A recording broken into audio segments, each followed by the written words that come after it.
동서문화로입니다. 오늘은 유럽과 유럽연합에 대해서 이야기하겠습니다. 오늘은 유럽과 유럽연합에 대해서 다시 생각을 해봅니다. 중국 발음으로 유럽을 우리는 구라파라고 합니다. 그러나 구라파의 한자로 구자는 중국 발음의 오우기 때문에 구라파는 중국어로서 유럽이 되는데 우리는 발음이 구자이기 때문에 구라파라고 부릅니다. 유럽 아시아 대륙의 서쪽 끝에 멀고 먼 이 유럽이 오늘날 우크라이나 전쟁으로 우리 곁에 가까이 다가왔습니다. 교통 매체, 인터넷이 발달됐기 때문에 이제 유럽의 전쟁도 우리 지구촌의 뉴스로서 우리 옆에 와 있지 않습니까?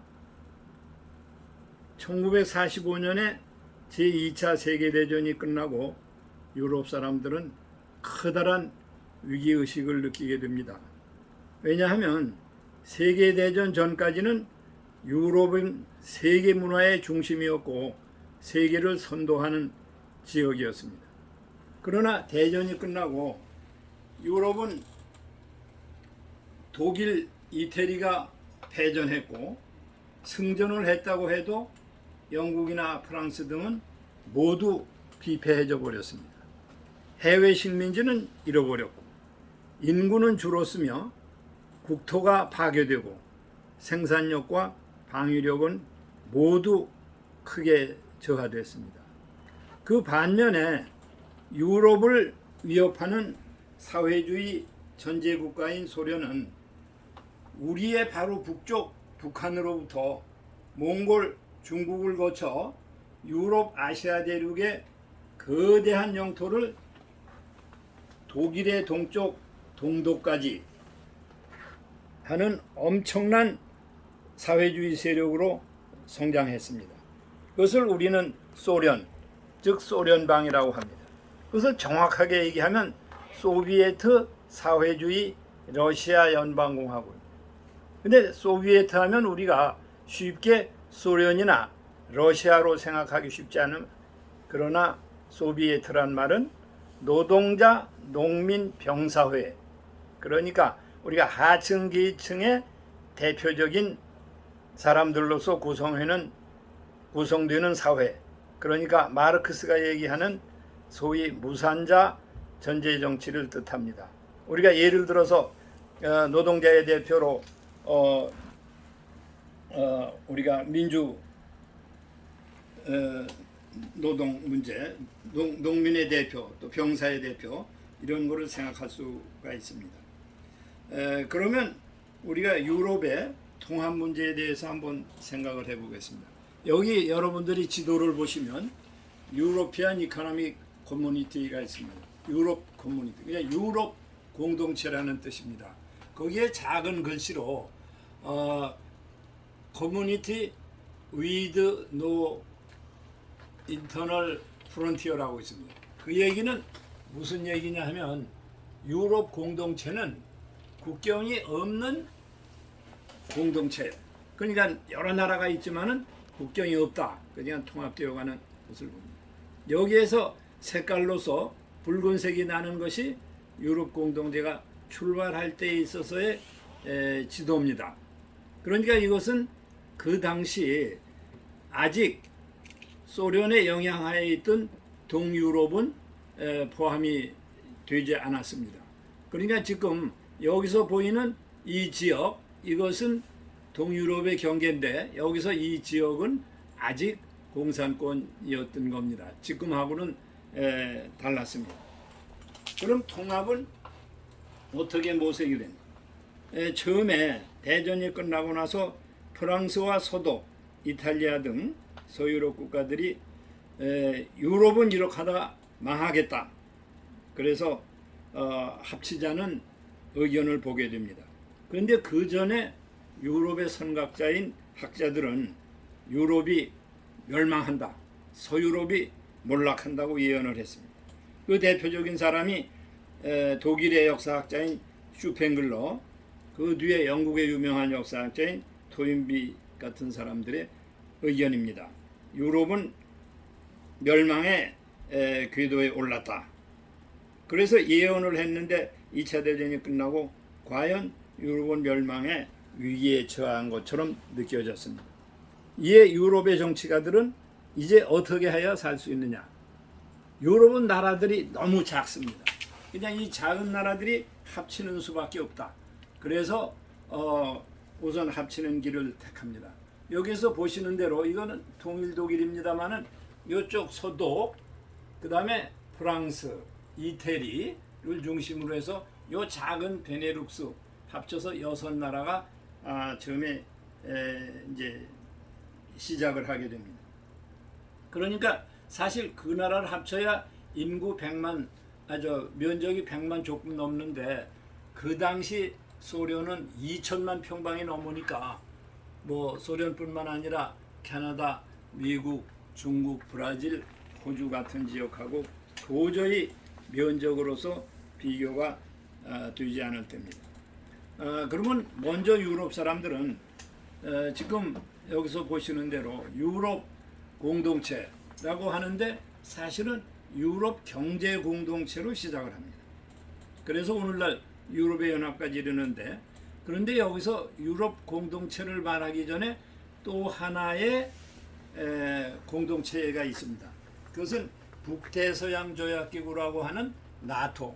우리가 요전에 우리 대통령이 마드리드 나토 정상회의에 참석해서 언론지상에서도 많이 얘기가 됐습니다.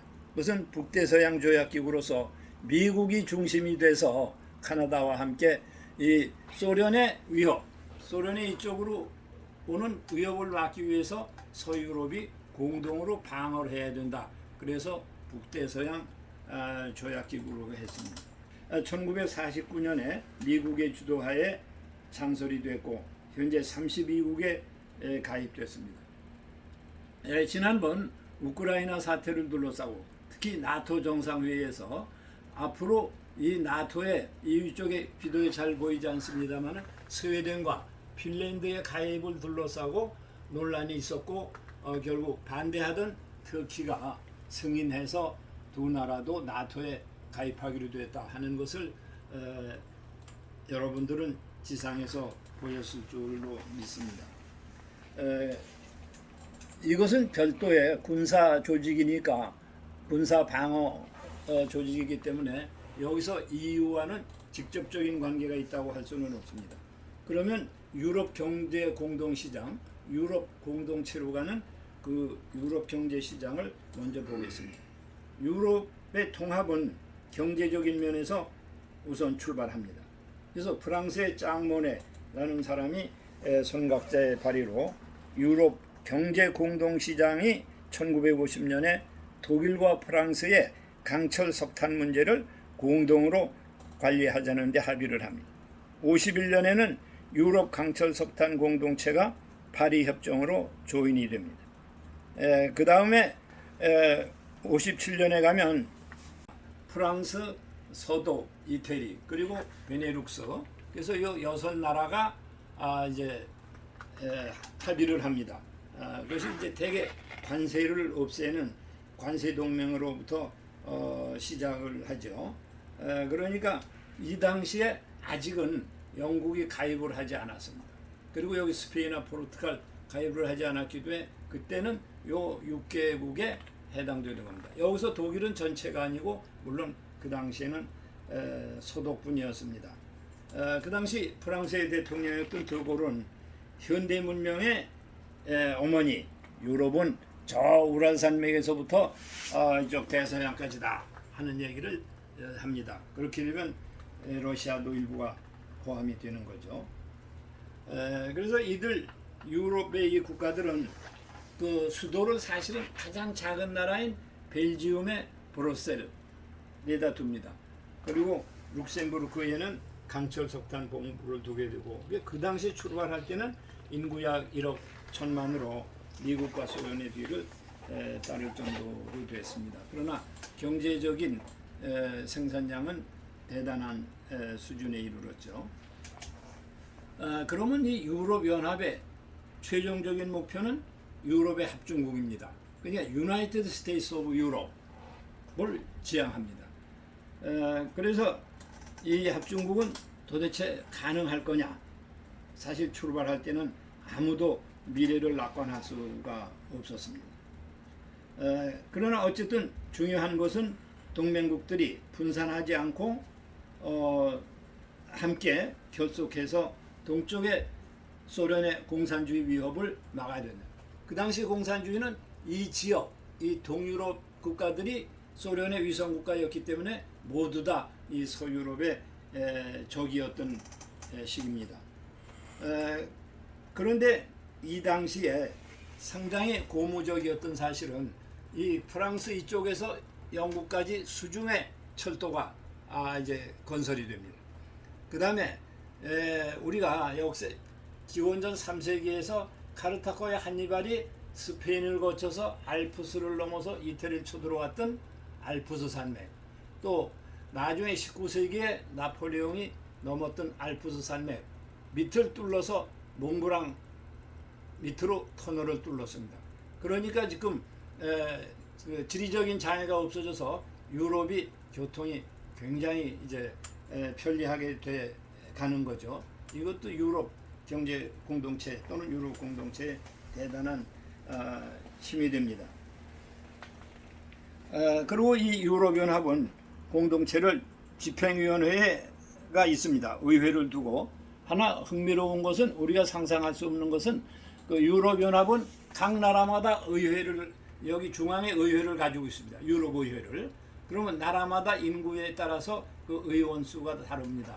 그래서 여기 와서 중앙에 의회를 두고 있고 이것은 다른 지역에서 볼 수 없는 우리가 대단한 발전이고 그리고 관세 동맹을 맺어서 관세가 철폐되고 그 다음에 이 나라끼리 위에서 글자 보시는 대로 국경이 없이 서로가 왕래를 할 수가 있습니다. 그리고 또 하나 대단히 중요한 사실이 공동의 화폐를 만들었다는 겁니다. 유로를 옛날에 프랑스의 프랑이나 독일의 마르크가 없어지고 유로를 공동화폐로 쓰고 있는 겁니다. 그러니까 달러와 유로화 이것이 오늘날 국제 통용화폐로서 중요한 역할을 하고 있는 거죠. 자, 그런데 1990년 때 이제 커다란 변화가 일어납니다. 그냥 2차 세계대전 이후 20세기의 말 최대의 역사적 사건은 독일의 통일입니다. 독일의 통일됨으로써 이 지역이 결국 지금 통일 독일이 됩니다. 통일 독일이 되면서 그것이 끝나는 게 아니라 소련의 위성국가였던 이쪽의 동유럽 국가들 폴란드, 헝가리, 체코슬로바키아, 루마니아, 불가리아 등이 위성국가에서 해제가 되면서 이것이 나토와 유럽연합에 가입을 하게 됩니다. 이것은 소련으로 볼 때는 대단한 위협이고 이제 자기의 세력이 약화되는 것을 의미하는 겁니다. 그런데 이 소련의 위성국가가 해체되는 것은 물론이고 소련 자체가 소련이 해체가 되는 겁니다. 그 당시는 소련방이었는데 소련이 해체돼서 러시아 공화국으로 되고 소련 자체 내에서도 탈락자가 이제 생겨납니다. 그러니까 여기 에스토니아, 라트비아, 리투아니아 하는 거라든지 벨라루스라든지 우크라이나라든지 되는데 지금 우리가 상당히 전화로서 문제가 되고는 이 지역의 우크라이나도 여기서 이 우크라이나는 면적이 60만 평방킬로미터인데 이것은 유럽 이 지역의 어느 지역보다도 넓은 땅이고 그렇기 때문에 상당히 중요한 의미를 가지고 있습니다. 프랑스가 이 지역에서 제일 큰 50만 평방미터 조금 넘는데 우크라이나가 프랑스보다도 10만 평방킬로미터가 더 넓은 땅입니다. 그래서 그 뒤에 1998년에는 6개국이 더 가입을 하고 2000년에도 6개국이 가입해서 결국 27개국이 됐습니다. 이 유럽연합이. 그런데 영국은 원래가 유럽연합에 대해서 처음부터 열정적이지 않았습니다. 늦게 가입을 했다가 또 얼마 전에 탈퇴를 했기 때문에 지금 6개국이 됐습니다. 그러면 이 유럽연합은 여러 가지 나라가 많고 복잡하기 때문에 우리가 언어 면에서 그렇고, 그러나 단 하나 다행스러운 것은 종교가 같죠. 유럽에서 전부 구교와 신교가 됐더라도 전부 그리스도교라는 점에서 공통점이 있습니다. 다만 이 EU가 아니고 나토의 경우에는 유럽의 종교가 아닌 나라가 터키가 있습니다. 여기서 터키는 회교도이고 또 아시아 국가라고 우리가 하기 때문에 그것은 이제 나토 국가 중에서는 유일하게 특수성을 가지고 있는 나라입니다. 그럼 이 유럽의회는 결국 유럽 집행부는 앞으로 유럽을 통합시키기 위해서 뭐까지 생각하느냐? 유럽의 경찰, 유럽의 군대, 그리고 유럽의 대통령. 그것까지 생각을 하고 있는데 아직 실행이 될지 모릅니다만은, 그러나 이번에 우크라이나 사태로 해서 유럽도 공동의 군대 창설 확장 같은 데는 상당히 의견의 일치를 보고 있는 것 같습니다. 그래서 오늘은 이 유럽 연합에 대해서 말씀을 드렸습니다. 그러니까 사실상 2002년 초에 러시아가 우크라이나를 침략할 때에 내건 그 시비거리도 핑계도 뭐냐 하면 유럽연합에 가입하려고 그런다, 우크라이나가. 그러니까 그것은 안 된다 하는 게 이제 주요한 내건 그 목표였고 우리가 핑계였죠. 그러니까 이 문제는 지금 미국과 그 다음에 유럽연합과 그 다음에 동쪽 사회주의 러시아와의 대결 국면으로 지금 펼쳐지고 있는 겁니다. 그래서 오늘은 우리가 유럽 경제 공동시장으로 출발한 유럽연합에 대해서, 오늘날 유럽에 대해서 말씀드렸습니다. 우크라이나에 대한 것은 우리가 다음 기회에 또다시 말씀드릴 기회가 있을 것으로 생각을 합니다. 감사합니다.